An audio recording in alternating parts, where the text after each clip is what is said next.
para allá esa música que hay de África, por ejemplo. Le da la bienvenida a Punto Obrero, la realidad de nuestro país desde la perspectiva de la clase trabajadora puertorriqueña. Muy buenas tardes y bienvenidos a su programa Mundo Obrero, transmitiendo en vivo desde la sede de la Unión General de Trabajadores. Les habla Guaidí Castro y mi compañero Rafael Santiago, dándole la más cordial bienvenida a este nuevo formato y a todas aquellas personas, parte de la matrícula de la UGT y todas aquellas personas que nos escuchan cada miércoles por aquí, por WIAC 740M, la original.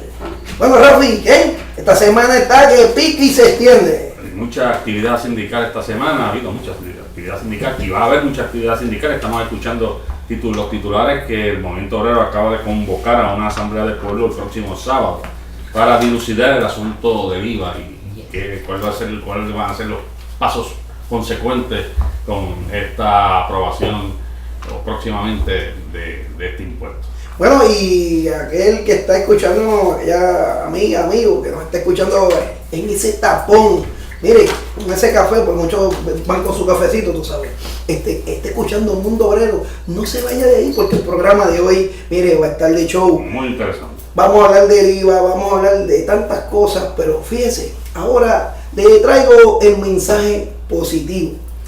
Y dice, es importante que sepamos que Dios nos tiene separados a cada uno una misión especial. Todas las personas contamos con un motivo para justificar nuestra existencia. ¿Qué te parece, Rafi? ¿Viste? Claro. Y con ese fondo, gracias a Raúl, oye, ese Raúl está de show, siempre se la come. Bueno, y ahora vamos a nuestra primera sección, Raúl, tirado por ahí. A continuación, desde el taller, un resumen de los eventos más importantes que se desarrollan en los talleres representados por la UGT.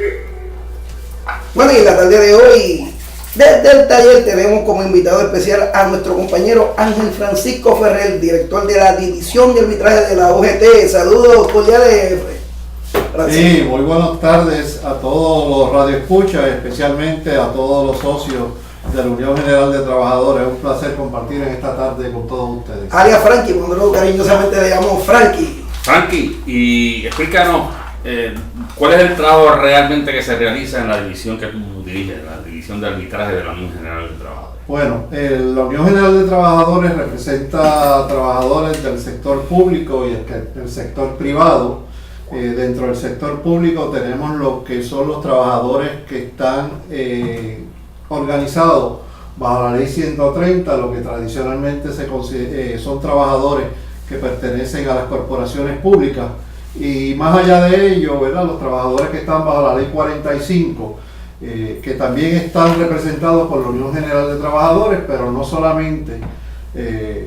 La Unión General de Trabajadores históricamente ha representado trabajadores del sector privado, que es uno de los sectores que tradicionalmente ha sido un fuerte de la Unión General de Trabajadores, de modo que representamos trabajadores que están cubiertos por la ley Taft-Hartley en el sector privado.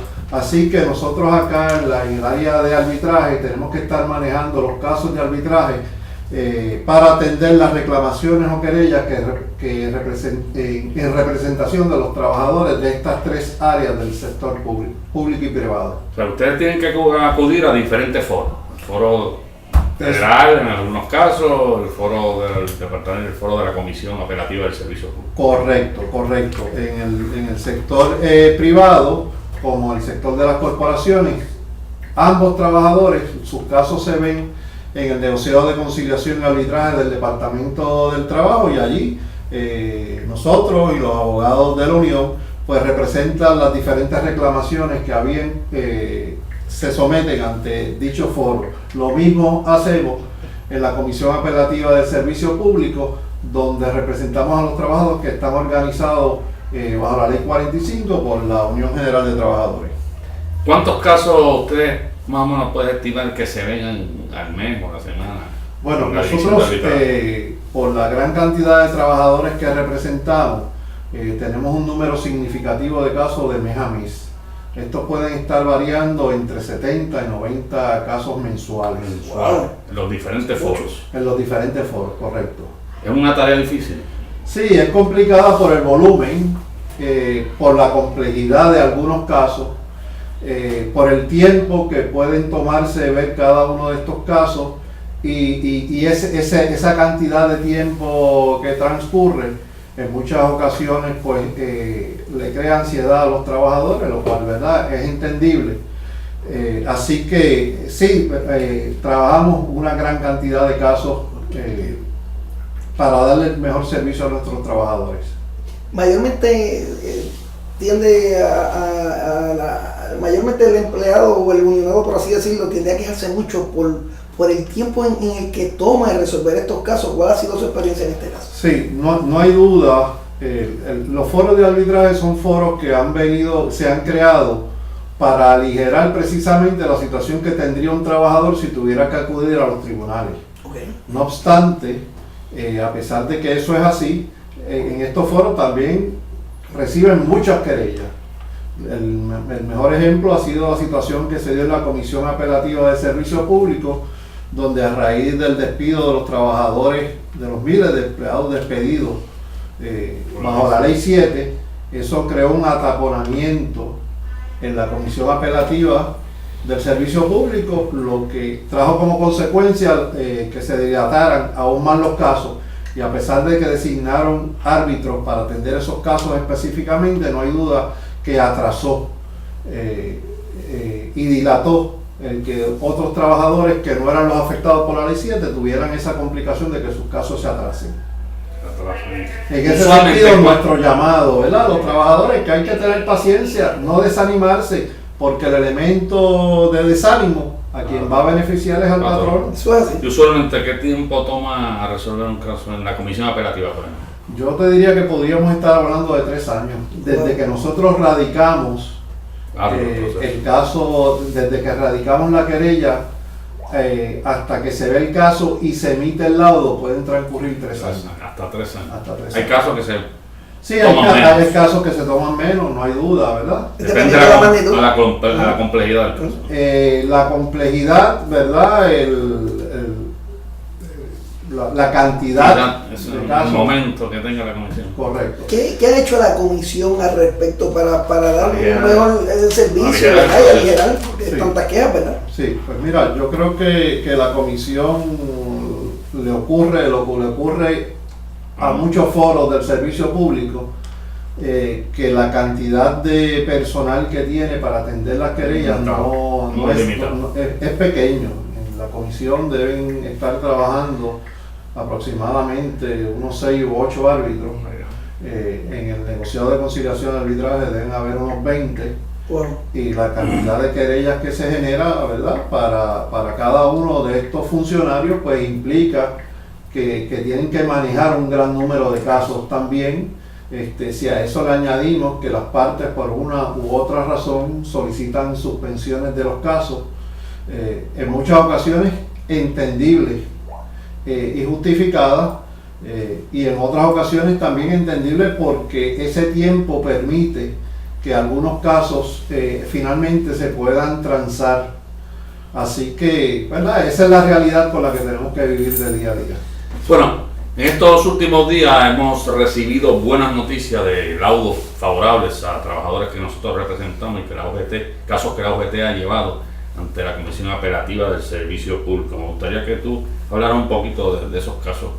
Sí, recientemente estuvimos manejando un caso en el cual yo estuve como portavoz en el mismo. Este caso fue presentado en representación de la querellante Ana C. Lisiaga Acevedo. Esta es una empleada del Departamento de Corrección y Rehabilitación. de bomberos, son de bomberos. Bien, en este caso pues se solicitaba que a la empleada, a quien se le había designado a realizar una labor interina, se le pagara por el tiempo que había estado realizando esa labor interina que había estado realizando por un año. Sí. En ese caso en particular, la Unión radicó la querella el 4 de agosto de 2010. La vista de arbitraje se celebró el 11 de diciembre de 2014. Wow. Wow. 4 años Y después. la resolución o certificación del lado del árbitro se emitió el 4 de febrero de 2015. Finalmente, en este caso, pudimos prevalecer, ¿verdad? Porque la empleada se mantuvo con su reclamo y la decisión del árbitro, en este caso, era que la querellante tenía derecho a que se le pagara ese diferencial por el tiempo que había estado realizando las funciones de un puesto de nivel superior. Indica al árbitro, ¿verdad?, que el no reconocerle a esta trabajadora el tiempo que había estado trabajando en esas funciones implicaría un enriquecimiento injusto para el patrono, toda vez que estaría beneficiándose por un salario menor. Sí, señor. El trabajo que debía devengar una empleada que estaba realizando unas funciones de mayor complejidad. Así que finalmente la árbitro adjudica, en este caso la árbitro Ruth J. Vázquez Juan, adjudica el caso a favor de la compañera y de la Unión General de Trabajadores. ¿Qué otro casito tenemos? Bueno, tenemos algunos casos que sí también para nosotros son importantes. Tenemos el caso de una clasificación incorrecta a un puesto de una compañera del Departamento de Salud. En este caso, la señora Rosalía Ríos Reyes, quien reclama precisamente el plan de clasificación y la clasificación que le habían dado para ese entonces, y eventualmente determina el árbitro en su laudo, y leo: el puesto que ocupa Ríos Reyes no está correctamente clasificado en la clase de funcionario de recursos humanos 1. Corresponde sea reclasificado el puesto que ocupa Ríos Reyes a funcionario de recursos humanos 2. Ocurre algo similar al caso que planteábamos anteriormente, ¿no? Donde el patrono, a pesar de que la empleada realizaba unas funciones de un nivel superior, esa función no había sido reconocida por el patrono. Este caso para que ella se sentía inconforme con la clasificación que se le había dado. Correcto. Lleva la querella y prevalece. Entonces tiene que reclasificarse su puesto a función 2. Sí, en este caso me gustaría mencionar el nombre del licenciado que atiende el mismo. Fue el licenciado Edwin Rivera Cintrón. Edwin Rivera Cintrón, quien es uno de los abogados de más experiencia acá en la Unión y especialista precisamente en el área de clasificación y retribución de los trabajadores. ¿Y algún otro caso tenemos por ahí? Sí, tenemos otro. Este es un caso interesante también, es un caso que se da en el Cuerpo de Emergencias Médicas, donde se le imputa a cinco trabajadores una suspensión de 30 días a cada uno de esos trabajadores.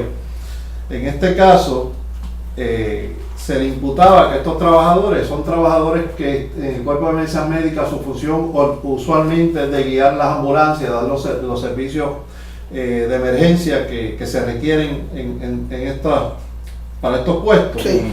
De haber incurrido en una serie de violaciones. No obstante, finalmente la unión pudo prevalecer porque el patrono excede el término de 90 días que tenía para hacerle la erradicación de lo imputado a estos querellantes. De modo que el hecho de que estos trabajadores estuvieran organizados, el hecho de que tuvieran un convenio colectivo donde la unión se tomó, ¿verdad?, por su conocimiento de tratar de amarrar que el patrono no tuviera un tiempo indefinido para un año después, como lo hemos tenido intentar radicarle unos cargos, el convenio dispone, mire, usted tiene, patrono, desde que tuvo conocimiento de los hechos, 90 días para radicar. En este caso sobrepasó esos 90 días y esa defensa, ¿verdad? En términos procesales se levantó y finalmente pues también pudimos prevalecer.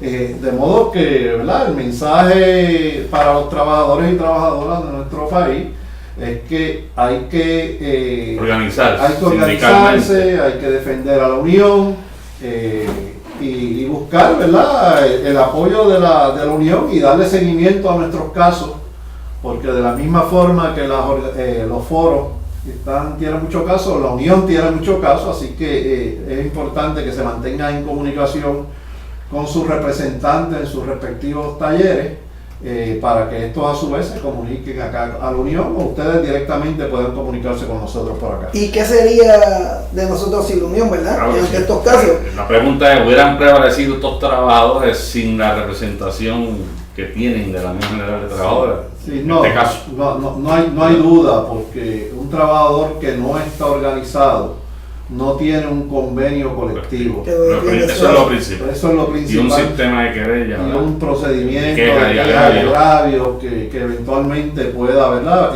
tener su día en corte, para que pueda prevalecer. Claro, los trabajadores también tienen que estar conscientes de sus responsabilidades, ¿verdad?, de que tienen que cumplir con sus deberes.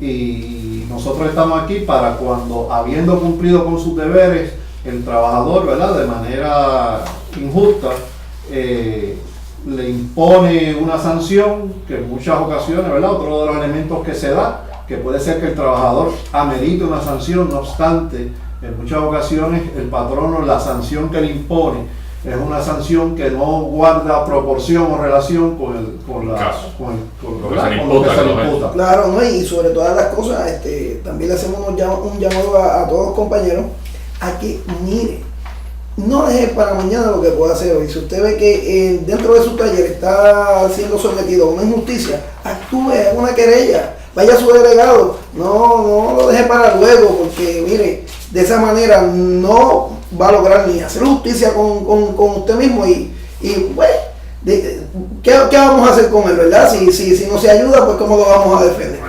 Y sobre todas las cosas, que tenemos que aprender a tener paciencia, dada la situación que está surgiendo en la comisión. Correcto. Bueno, pues Franklin, te agradecemos tu participación en el programa. Yo claro creo que sí. ha sido de gran ayuda para los trabajadores, para poder entender el trabajo que se hace aquí en la Unión dentro de estas 4 paredes de la Unión General de Trabajadores, ¿verdad? Que es mucho. No, y para que la gente sepa y entienda más cuál es el rol de Frankie en nuestro taller. Claro Que sí. Pues ha sido un placer también para nosotros haber comparecido ante ustedes y Claro que sí. la radioaudiencia, así que ya saben, cuenten con su unión. Claro que Eso sí. es. No cuenta con En ustedes. alguna otra ocasión, pues Esta es tu volveremos casa. a tener otra vez para explicarnos más sobre este proceso. Sí, bueno, y ahora, Rally, vamos para el otro segmento. Escucha lo que hoy es noticia en el país. ¿Y qué es lo que es hoy noticia en este país, Rafa?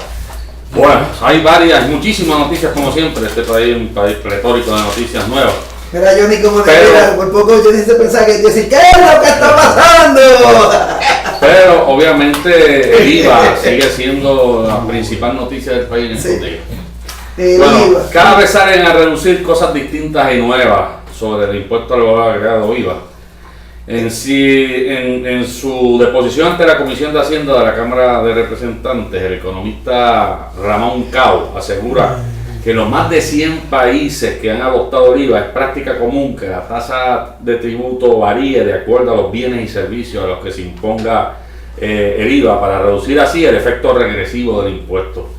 Su cuestionamiento fue no al concepto tributario del IVA como tal, sino a que se insista en implantar el gravamen con una tasa única de 16%. Lo que explica Cao es que los países que han adoptado el IVA coincidan 2 y 3 y a veces hasta más tasas de impuestos en adición a la tasa cero, que pues obviamente en los casos de que haya excepciones. Disponer de un número limitado de tasas ofrece una flexibilidad al impuesto para el trato de bienes y servicios cuyo consumo se considere que debe ser protegido o que debe ser estimulado porque es meritorio. No ha habido todavía una explicación oficial a la propuesta específica e inflexible a que el IVA en Puerto Rico deba ser a una tasa fija del 16% para todo lo que tribute. El cuestionamiento que hizo el presidente de la Cámara de Representantes, Jaime Perelló, al planteamiento del economista Cava es que el establecimiento de tasas múltiples al IVA dificultaría la fiscalización y la administración del nuevo sistema contributivo por parte del Departamento de Hacienda. Pero reconoce el presidente de la Cámara que nada está descartado en el análisis. Dice, y cito sus palabras: no descarto que tengamos tasas diferentes viendo los productos, pero no pueden ser muchas tasas diferentes porque afectaría muchísimo la implantación. Esas son palabras de Perelló, el presidente de la Cámara. El economista Antonio Fernández Gabriel, por su parte, también trajo a la discusión las tasas variables del IVA, pero advirtió que a pesar de ser atractivas por cumplir un objetivo de equidad, hay que tener en cuenta que la carga administrativa que eso representa cambia de un país a otro. Bueno, y también está un argumento muy interesante que hizo el economista Francisco Catalá. ¿Qué dijo? Y Catalá dice que la discusión pública de la reforma contributiva en Puerto Rico se ha reducido a cuál será la tasa del IVA que se aplicará y a qué sectores económicos del país. O de otra manera, ¿qué sectores quedarían exentos? El problema de esto, según explica en entrevista el distinguido economista puertorriqueño, es la cultura de exención y deducciones que el gobierno de Puerto Rico ha adoptado a raíz de su programa tradicional de industrialización. Este programa, ya de 7 décadas, se basa, como bien él nos hace recordar, en la exención contributiva para atraer capital del extranjero, principalmente de Estados Unidos. El argumento esgrimido comúnmente en Puerto Rico por parte de los intereses económicos prevalecientes es, comenta Catalá en la entrevista, si a mí no me cobre el impuesto, o sea, cóbraselo a otro. Todo el mundo siempre quiere que lo eximan del pago de tributación. ¿Qué más, ¿verdad? A mí no, cobrarle a otro. Pero hay algo preocupante en el análisis del economista Catalá. El hecho de, como él indica, de que los recaudos del Fondo General apenas alcancen el 9% del Producto Bruto Interno, del PIB en Puerto Rico, ¿sabes? 9%. En su observación, Catalá recuerda que en otros países, particularmente en economías desarrolladas, esa relación promedia el 35%. Y en los países más competitivos, como los escandinavos, Noruega, Suecia, por ejemplo, pudiera alcanzar hasta el 60%. 60% los recaudos del gobierno del Producto Interno Bruto de esos países. En el caso de Puerto Rico, apenas alcanza el 9%. La conclusión que puede inferirse de lo que se observa a través de las declaraciones de Catalá es que una reforma contributiva que no tome en cuenta que el modelo económico que servía de paradigma al país ya se agotó irremediablemente, está destinada a fracasar. O sea que toda reforma contributiva que se intente implantar al país tiene que tomar en cuenta que necesitamos un nuevo paradigma económico para el país. Urgente, y es urgente. Y eso más o menos es, resumidamente, lo que es noticia, en el día de hoy, en términos de lo que también ha prevalecido, que es la reforma contributiva. Claro que sí. Bueno, pues Raúl, ahora pasemos al otro segmento. Ahora lo que estamos haciendo en la escena nacional. Cuéntanos, Rafi, Bueno, la OCP está envuelta en muchísimas actividades nacionales en favor de los trabajadores. ¿Cómo cuál? Por ejemplo, la semana pasada, el viernes de la semana pasada, hubo un piquete frente a la oficina central del Departamento de Salud y hubo un intento por llevarle la firma de los trabajadores peticionando el pago de la Ley 56 de 1969 que incentiva la gestión de facturación a las aseguradoras médicas por servicios prestados por la agencia. Sí. Bueno, allí llegaron compañeros delegados y miembros líderes de la OET a entregar la firma y sorpresivamente no había nadie que recibiera la firma. Nadie quiso salir a recibir la firma. ¡Qué barbaridad! primero se intentó que no se pasara al área donde usualmente se pasa. O sea, que trataron de evitar que llegaran llegara hasta la oficina de la secretaria de salud, el recibidor que ella tiene para las visitas. La policía privada que tiene ahí, los guardias privados intentaron impedir el paso. Luego de un pequeño forcejeo se logró entrar al área, pero allí se estuvo esperando por unos 15 minutos. Se hablaba de que una abogada del departamento iba a venir a recibir la firma, pero nunca llegó. Coqui. Lo que implica que este próximo viernes va a haber lo mismo, un piquete masivo frente al Departamento de Salud, a la oficina central del Departamento de Salud, y allí se van otra vez a ir a la oficina de la Secretaria de Salud para entregarle estas firmas. Y igualmente, pese a que en la Cámara de Representantes se limitó el pasado martes la entrada de representantes sindicales de la Unión de Trabajadores UGT, Unión General de Trabajadores, y la United Auto Workers, representativo de los empleados del Departamento de Hacienda, a las vistas públicas sobre la reforma contributiva, allí se intentó otra vez emplazar al secretario de Salud, Juan Zaragoza, de Hacienda, que estaba hablando de Salud, Departamento de Hacienda. ¿Qué está pasando de Hacienda ahí? Ya afecta hasta la salud. Muy bien, Juan Zaragoza. Y Juan Zaragoza. Entiéndalo, claro. Oye, Juan Zaragoza lo metieron por otra puerta. Como cosa yo dije. No lo metieron por la puerta que usualmente entran los deponentes. O sea, que quiere decir que hizo como Batman, se fue por la baticueva. Por la baticueva. Wow. Y bueno, obviamente los sindicatos indican que como representantes del sindicato de los trabajadores de Hacienda existe el deber, claro, el interés de discutir el impacto que tendrán sobre las matrículas, los cambios que se han propuesto y que hoy se discuten públicamente, precisamente en la Comisión de Hacienda de la Cámara de Representantes, sin que al presente se haya establecido diálogo alguno con el personal que habrá que sufrir los cambios, claro, que se están proponiendo en el Departamento de Hacienda. Como ustedes saben, se habla de que la División de Rentas Internas se convertiría como en una especie de agencia autónoma bajo la sombría del Departamento de Hacienda.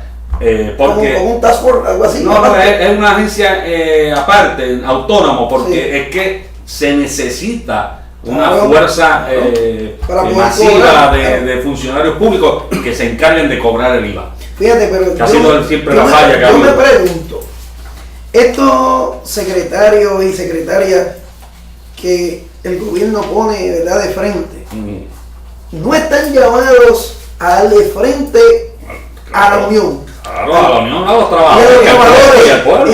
Darle frente, responder al reclamo de los trabajadores. Y ven acá bueno, es el problema de ellos que ahora pues, le da con este gobierno. Se esconde. Y el Zaragoza ha sido emplazado a través de cartas que la Unión General de Trabajadores, varias cartas que la Unión General de Trabajadores le ha hecho llegar, peticionando precisamente esta reunión. Allí se intentó entregarle personalmente la carta para emplazarle a una reunión, pero no se sabe por dónde entró. No entró por donde usualmente entran los deponentes.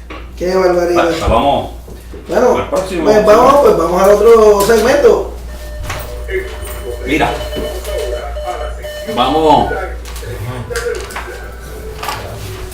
Bueno, vamos a hacer contacto con el invitado de hoy. ¿Quién es nuestro invitado? Se supone que lo vamos a llamar. Sí, vamos a contactarlo.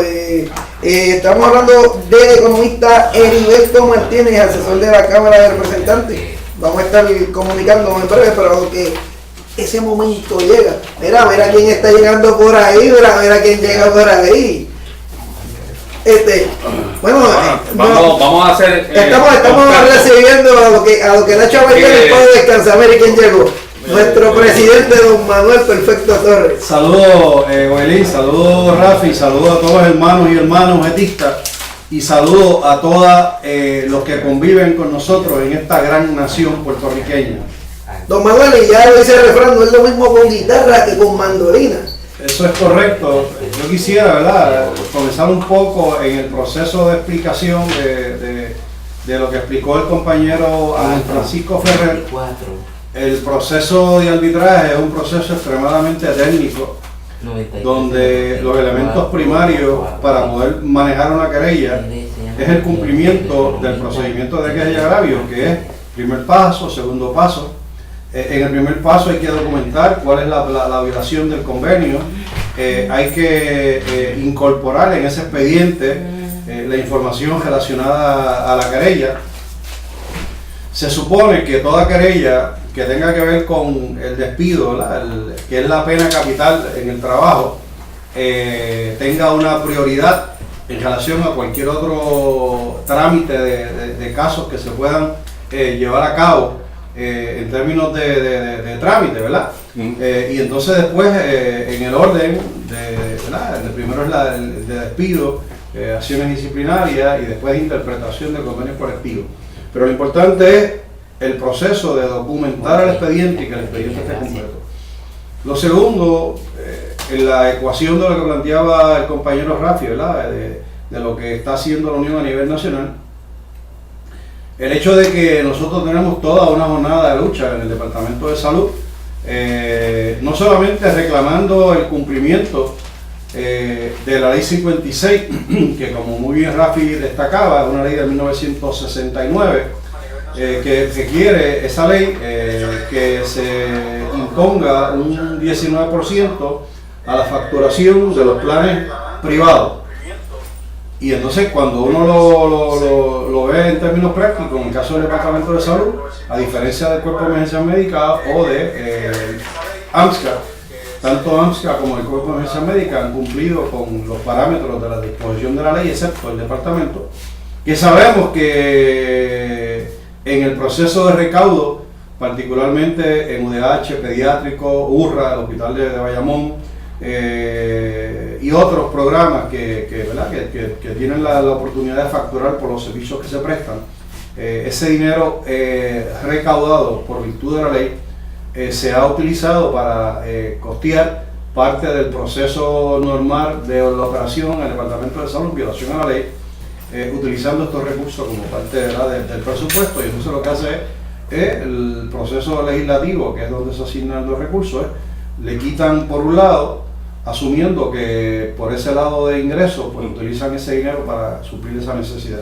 Pues vamos a estar todos los viernes en un plan de jornada de lucha y vamos a estar haciendo expresiones. Eso mismo vamos a estar evaluando nosotros en relación a Hacienda, y yo la semana pasada, ¿verdad?, hablaba correctamente, decía Salazar, y pido disculpas, ¿verdad?, el secretario de Hacienda, no es Salazar, es Zaragoza. Y en ese sentido, pues lo cortés no quita lo valiente, ¿verdad? Y el hecho de que uno se haya equivocado en el nombre, pues lo estamos admitiendo, ¿verdad?, que nos equivocamos en el apellido y es Zaragoza, pero el hecho concreto es que él llegó a esta vista pública para presentar precisamente la reforma contributiva de manera inusual. Lo ubican por un sitio donde los compañeros que estaban en espera de que él llegara para emplazarlo con una comunicación no pudieron hacerlo. Lo mismo ocurrió a la salida, o sea, lo sacaron por el mismo lugar donde entró. Por lo tanto, el objetivo era que compañeros de la UAW, compañeros de la OGT pudiesen emplazarlo. Pero sobre ese tema en particular, que tiene que ver con el IVA o el IU, o como le quieran llamar, o un híbrido, en cualquiera de las fórmulas, siempre va a tener un carácter regresivo. Y va a tener un carácter regresivo porque no es lo mismo que Huelín Castro vaya a comprar un sándwich de pastrami a una panadería y que le cueste $6 y que por cada dólar le impongan 16 centavos. Bueno, pues yo creo que para hablar de eso ya está en línea telefónica el economista Heriberto Martínez, asesor de la Cámara de Representantes, a quien damos las buenas tardes. Buenas tardes, don Heriberto. Don Heriberto. Sí, buenas tardes. Saludos a todos los presentes y a todos los que nos escuchan por la radio. Gracias por la invitación. Bueno, se dice que el proyecto de ley que se dirime en la legislatura se aleja del estudio contributivo original que rindió KPMG, la firma consultora de la administración de Alejandro García Padilla, que contrató para la llamada reforma contributiva. ¿Es acaso este un parche más al sistema contributivo del país con el objetivo primordial de poderle pagar dinero a los bonistas? Hasta ahí hay dos premisas particulares. La primera, que es sobre el alejamiento de los lineamientos que detalló KPMG. Yo te soy bien honesto, yo pensaba que iba a estar más distanciado de las posiciones de esta empresa, pero cuando pude ir personalmente a la presentación y a la discusión, ellos contemplaban muchas cosas. Número uno, la ley 20, la ley 22, que es la que permite a los multimillonarios venir a Puerto Rico y utilizarlo como paraíso fiscal, ellos dijeron que se eliminaran, que eso no servía para nada y que no resolvía ni el problema de contribuciones ni el problema de inversión privada en Puerto Rico. Segundo, en el tema de las ganancias de capital, ellos también hablaban de que eso había que poner un impuesto para que fuera progresivo. Tercero, en las hipotecas, que las hipotecas por lo general se reducen por completo de la planilla, ellos proponían que eso fuera progresivo, que las propiedades, mientras más costosas la excepción fuera menor, lo que significa que tuvieran que aportar algo de ese valor, ¿no?, de esa hipoteca. Y aquí sucesivamente te puedo mencionar varias cosas que se mencionaron en el estudio de KPMG, pero no estaban contempladas o no están contempladas en el proyecto de reforma contributiva. El segundo planteamiento acerca sobre si es un parche o no, yo creo que tenemos que buscar la manera de, yo creo que no hay que buscar, ya llegamos al consenso de que el modelo productivo está agotado y que la manera en que está constituido nuestro proceso de recaudo, de recoger dinero para el gasto público, pues también es deficiente. Y en virtud de eso, se presenta este proyecto, el cual a todas luces me parece que es deficiente porque privilegia a sectores corporativos y más pudientes sobre el sector profesional y trabajador y contribuyente promedio, que entonces el que cargaría de nuevo con el peso de esta reforma. No obstante, siempre nos van a decir que lo cual sería cierto, ¿no? Y yo estoy de acuerdo con la premisa de que el impuesto al valor agregado es mejor que el impuesto al valor y al uso para poder cobrarle a los evasores y para poder coger parte de la economía formal. Yo estoy de acuerdo en esa premisa por completo. En lo que yo no estoy de acuerdo es en la tasa. 16% me parece que es oneroso y el riesgo de cambiar el modelo actual por un modelo basado en impuesto al valor agregado y de 16% es un riesgo que no estoy seguro que el gobierno de Puerto Rico tenga el capital ni la liquidez para afrontarlo según saliera mal. Bueno, en línea con ese pensamiento, hay economistas que dicen que es un error imponer una tasa tributaria fija de 16%, cuando hay países que imponen tasas de acuerdo al tipo de bienes y servicios que habrían de gravarse. Usted me parece que coincide entonces con esa opinión de estos economistas. No, yo voy más allá. Yo no conozco ningún país, pero no conozco ningún país de los que yo he podido estudiar que tengan una tasa fija para todos. Todos los países que he estudiado tienen una tasa regular, eso tiene un nombre, una tasa, la tasa regular, sí. Y entonces la tasa regular varía hacia abajo o hacia arriba de acuerdo a lo que se quiera proteger. Por ejemplo, si me preguntan mi opinión personal, yo pienso que la educación, independientemente sea público o privada, no debe pagar IVA. Punto.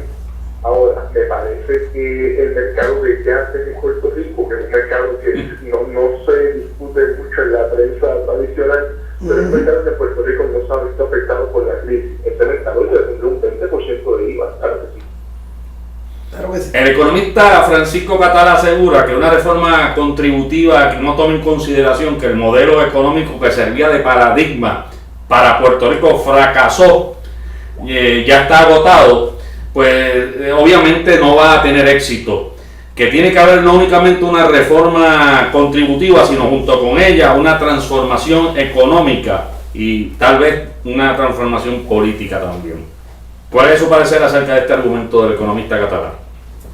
Ok, hay tres cositas que me gustaría indicar. Número uno, Francisco Catalá, el profesor, fue mi profesor, fue director de mi tesis, una persona con quien comparto la mayoría de las posiciones, y creo que su planteamiento es muy correcto. La única diferencia que yo podría tener con él es que, aunque yo entiendo que el modelo está agotado, yo pienso que en este proyecto se está evaluando la parte de los ingresos, no la parte de cuál va a ser el modelo de desarrollo, que me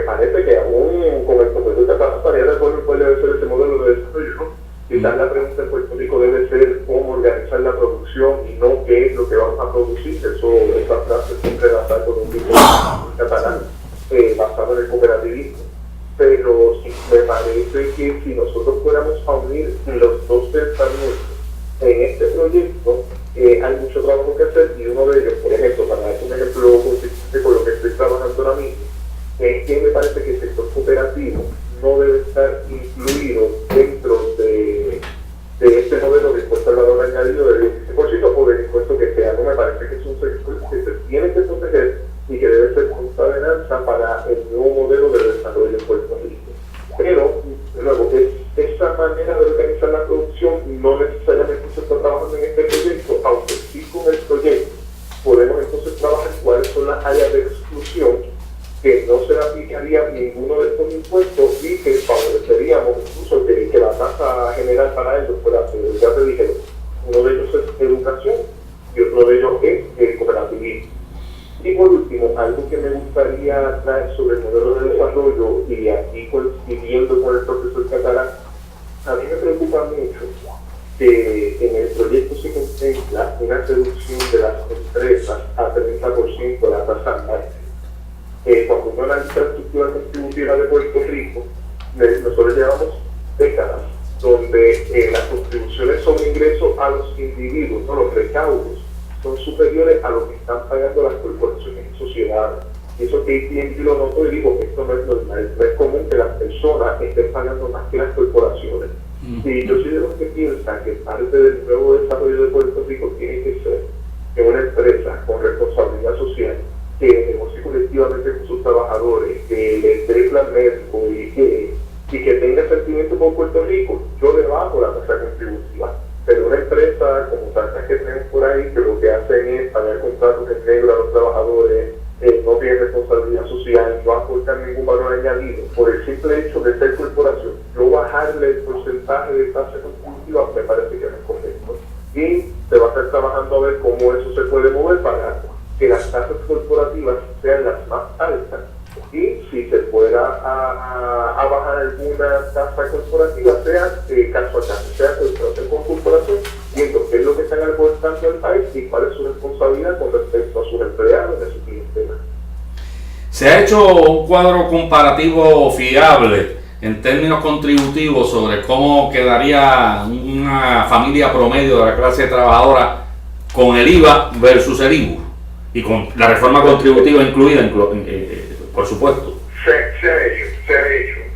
Y vamos a notar que el efecto de sustituir planillas por contribución sobre el consumo, ¿no? Sobre el valor agregado, tiende a ser beneficioso en la medida en que subimos en la escala salarial.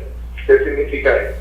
Personas que ganen $20,000 o menos y 35,000 o menos quedarían afectadas por este nuevo modelo. Sencillo de explicar, ¿no?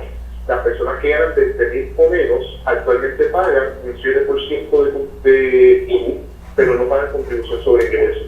Bajo el nuevo modelo, en vez de pagar 7% de IVU, pagarían 16% de IVA. Por lo tanto, es un 9% más pobre. Y eso pues, está todo el mundo claro. ¿Cuál es para mí el problema con el proyecto en ese tema? Que se plantea un alivio por regresividad para que las familias trabajadoras no se vean afectadas por el aumento del 7 al 16.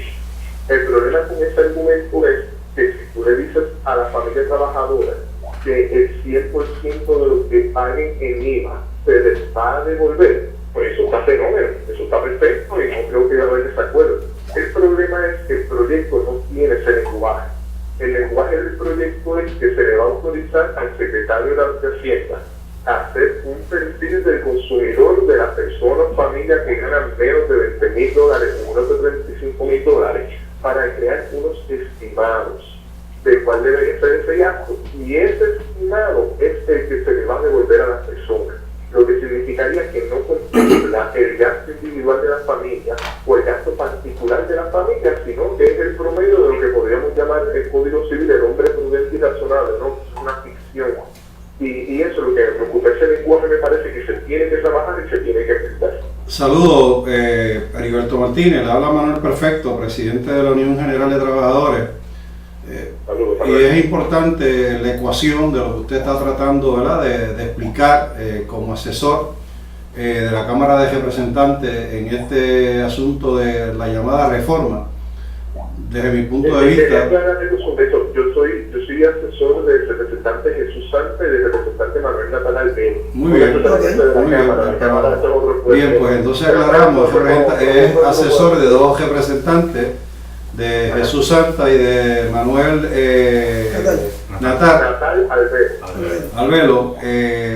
Hay un hecho que uno no puede sustraer en cualquier ecuación, y es que ante el nivel de incertidumbre, el efecto que pudiese tener la llamada reforma o la de reforma, como yo lo he estado llamando, en el primer año, por ese nivel de incertidumbre, el efecto neto es que la gente opte por no gastar, tratar de ser más comedido. Por consiguiente, el impacto de recaudo disminuya sustancialmente.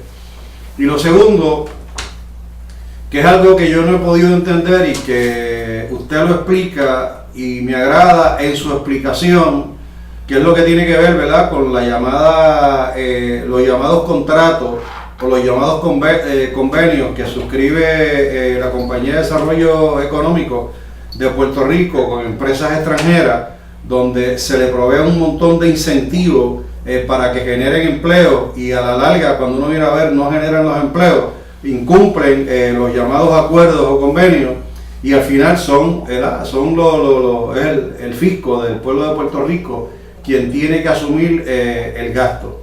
Y ante esas dos realidades que usted muy bien lo plantea y que lo ha dicho, y me agrada enormemente que lo haya planteado, ¿verdad?, que es el asesor de dos representantes a quien le tenemos mucha estima a ambos. El hecho concreto es que las corporaciones pagan menos que lo que paga el individuo, por lo tanto el individuo tiene una responsabilidad sobre el Estado, de proveerle al Estado mayores recursos con unas limitaciones de recursos económicos.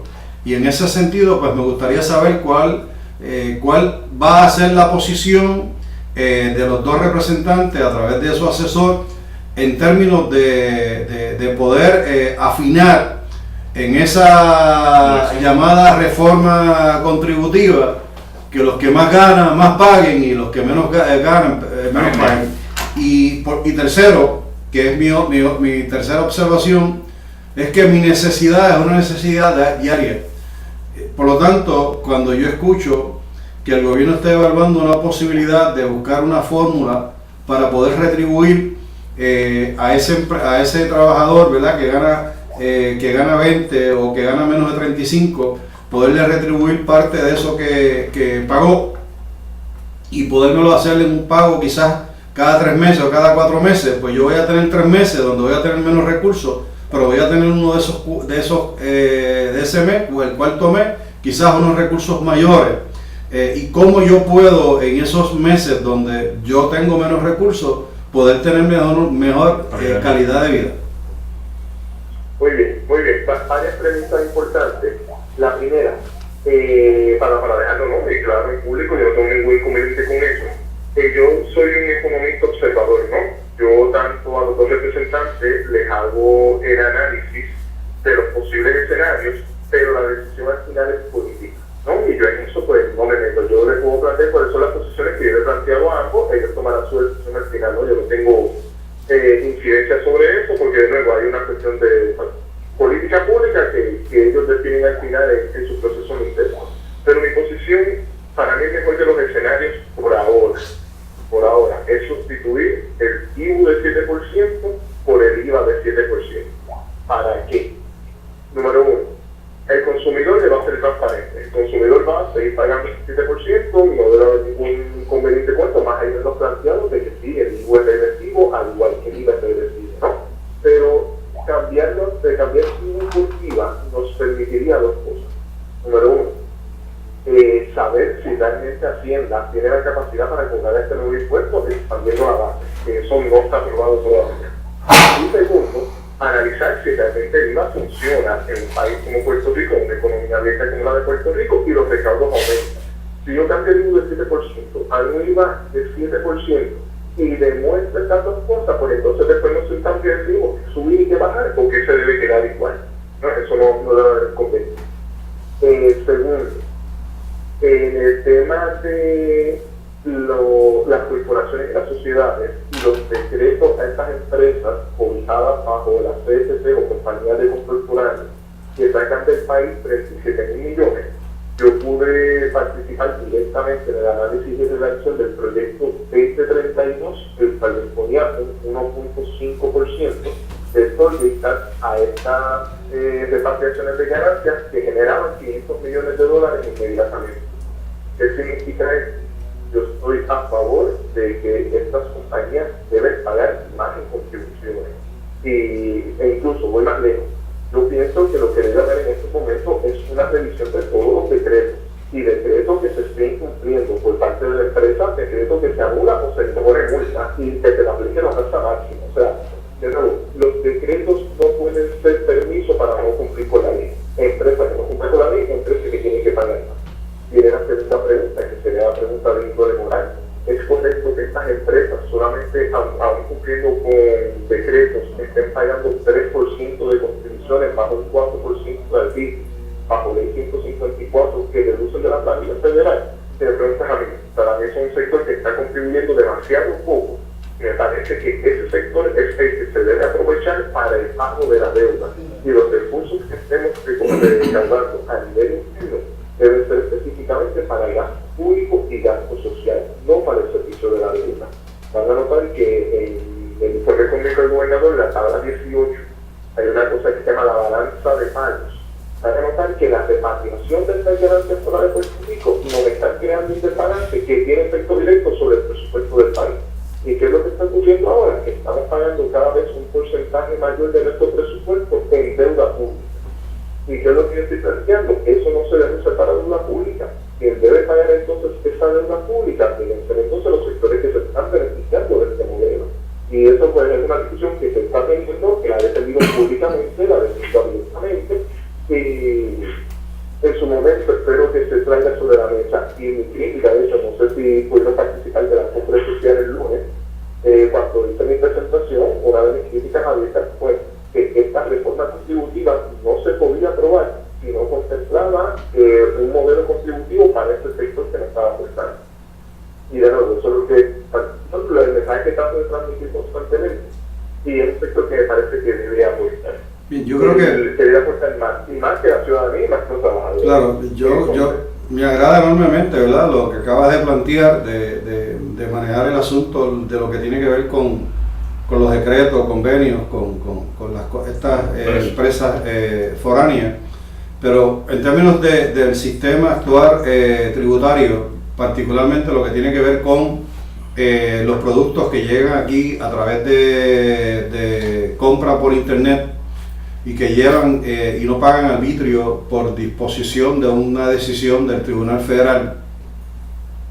¿Qué ocurriría si muchos de los consumidores deciden hacer compras por internet, incluyendo compras regular? Porque yo sé de personas que compran, hacen compras a Walmart o a Sam y lo compran fuera y le viene por correo y no pagan ningún tipo de arbitrio, de la misma manera que no está pagando arbitrio por el diferéndum o las diferencias que hay entre Aerostar, que son los que administran el aeropuerto Luis Muñoz Marín, y el Departamento de Hacienda, donde está llegando un montón de mercancía y no se le puede imponer, ¿verdad?, el arbitrio, porque no lo permite, a menos que se negocie con Aerostar un %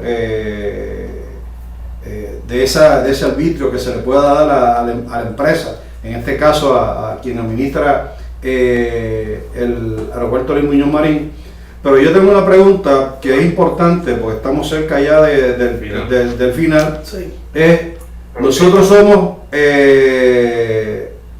fiel creyentes de que nosotros tenemos que reconocer que los 167 mil millones de dólares que tenemos en deuda es impagable y que tenemos que reconocer que tenemos que impulsar y promulgar leyes que permitan sentarnos con los acreedores a renegociar la deuda porque no tenemos forma de pagarla, porque de lo contrario el resultado neto de lo que se puede hacer es que van a seguir recordándose el servicio. Uno oye al presidente del Senado haciendo expresiones extremadamente peligrosas desde el punto de vista de los mil millones de dólares.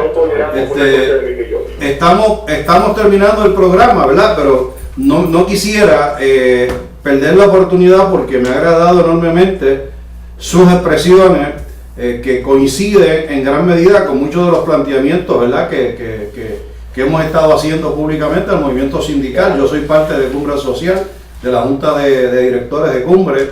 Hoy estaba reunido el movimiento obrero manejando el tema, ¿verdad? De cómo vamos a reenfocar, y entiendo que hay un llamado público de sectores sindicales a que nos podamos expresar y poder hacer señalamientos, pero salgo, ¿verdad?, un poco contento, me digo un poco, porque quisiera oír más voces como la suya, ¿verdad?, que pudiesen arrojar más luz, pero más allá de eso, ¿verdad?, que haga un reconocimiento de que los que más pueden no están pagando lo que tienen que pagar y que los políticos de este país no tienen la babilla, no tienen el coraje, los azules y los rojos, los marco a los dos. Por eso me gustaría hacer una aclaración amistosa, ¿no? Mira, número uno, para mí los sindicatos son la madre y el padre de la clase media, ¿no? Sin sindicatos, la clase media se extingue y la clase media, como va decayendo en los Estados Unidos, es a causa del ataque directo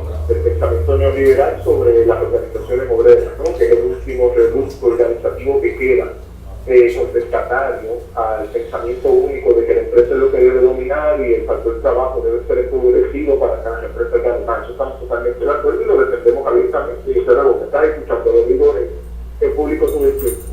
Pero sobre la deuda me preocupa un poquito respecto el distanciamiento que está habiendo entre quizás los movimientos sociales y el sindicalismo desde la cuestión política, lo digo justamente porque el año pasado el representante de la Casa hizo el proyecto de la Cámara 2003, el cual era un llamado de política pública a que la deuda era impagable.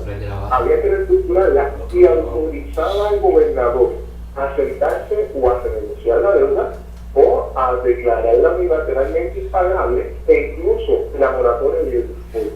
Este proyecto queda engavetado porque después vino el proyecto de ley de quiebra criolla este verano del año pasado, y este proyecto entonces sustituyó el federal de 2003, pero este proyecto fue declarado inconstitucional la semana pasada, que crea un mecanismo. El proyecto de la Cámara 2003 era mucho más sencillo porque no crea un mecanismo de tribunales, es una autorización al gobernador que tenga el deseo y la capacidad política de decir, esto es impagable, eso lo vamos a renegociar para que se quiera saber que el ejecutivo. Bien, Heriberto, cuando presentamos este proyecto, no fue acogido por los diferentes sectores como si fue acogido el proyecto de la Cámara 2032, el cual y nosotros estábamos a favor del proyecto de Manuel. Se nos ha acabado el tiempo. Lo que quiero recuerdo es que ya esto se reconoció por nuestra oficina hace más de un año, pero sin embargo ese eco en los grupos sociales no lo encontramos para discutir.